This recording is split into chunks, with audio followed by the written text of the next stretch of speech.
In the olden days, there was a beautiful maiden whose alluring nature and redeeming beauty attracted not only human beings, but also the supernatural beings.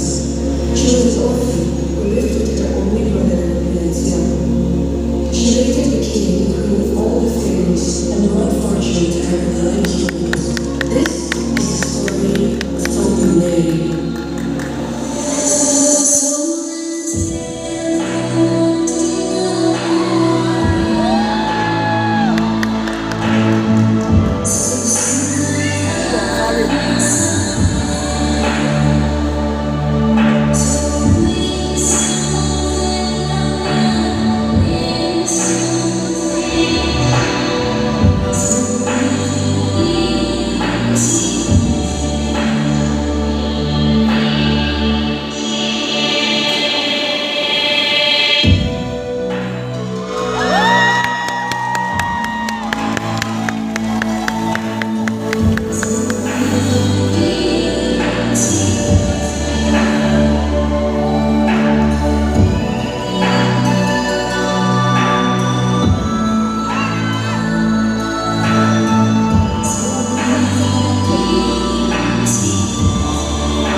Yanzia had deep regret and remorse for his decision, but it was too late. He searched nooks and corners for his sister, but she was nowhere to be found. In the meantime, fairies and mythical beings from all around the world gathered to celebrate a glorious wedding in the realm of the fairies.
populison!